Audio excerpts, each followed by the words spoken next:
Israel ने जब से हमास के अपने सबसे बड़े दुश्मन इस्माइल हानिया को मौत की नींद सुलाया है, उस पर ईरान के हमले का खतरा मंडराने लगा है। इस्माइल हानिया को इजराइल ने ईरान की धरती पर मारा है। हानिया को 30-31 जुलाई की दरमियानी रात इजराइल ने तब मार गिराया जब वो तेहरान में अपने होटल के कमरे में था। हानिया नए राष्ट्रपति के शपथ ग्रहण समारोह के लिए ईरान के दौरे पर गया था। हानिया के मारे जाने की पुष्टि ईरान और हमास ने की है। हालांकि इजरायली सेना ने आधिकारिक तौर पर इस बात को कबूल नहीं किया है कि उसने हमास पॉलिटिकल विंग के चीफ को मारा है। लेकिन 7 अक्टूबर 2023 को हमास के इजराइल पर हमले के बाद से इजराइल जिस तरह हानिया को ढूंढ रहा था, उससे उसकी हत्या में इजराइल का हाथ साफ साफ नजर आता है। हानिया लंबे समय से कतर में रह रहा था और आज अंतिम संस्कार के लिए उसका शव दोहा पहुंचा।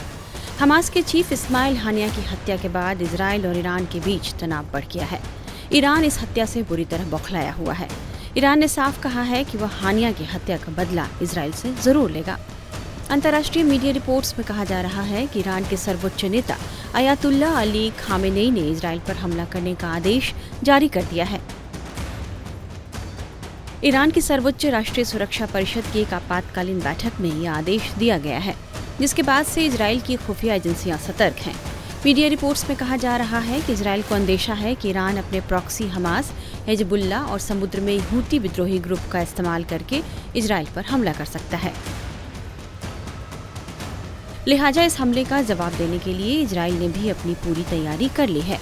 इजरायली मीडिया के मुताबिक हमास नेता इस्माइल हानिया की हत्या के बाद ईरान के संभावित प्रतिशोध की तैयारी को देखते हुए इजराइल ने भी इसके लिए कमर कस लिया है। सरकार के सभी मंत्रियों को सैटेलाइट फोन जारी किए गए हैं। रिपोर्ट्स के मुताबिक सैटेलाइट फोन इस चिंता के कारण बांटे गए हैं कि ईरान या हिजबुल्लाह के हमले से टेलीफोन लाइनें नष्ट हो सकती हैं या मोबाइल सेवाएं ठप पड़ सकती हैं। रिपोर्ट्स में कहा जा रहा है कि हालांकि इजराइल सरकार इस बात का ध्यान रख रही है कि जनता में इस बात को लेकर कोई घबराहट नहीं होनी चाहिए और यह कदम बहुत सावधानी से उठाया गया है। वहीं इजराइल की सेना ने भी सरकार को बताया है कि वह ईरान को हर संभव जवाब देने के लिए पूरी तरह तैयार है। रिपोर्ट्स के मुताबिक इजराइल ने अपने सैन्य ठिकानों को मजबूत कर लिया है। वहीं इजराइल के प्रधानमंत्री बेंजामिन नेतन्याहू ने भी एक तरफ से ईरान को चेता दिया है और साफ साफ कहा है कि उनके देश पर किसी भी मोर्चे पर हमला हुआ तो उसकी भारी कीमत चुकानी पड़ेगी।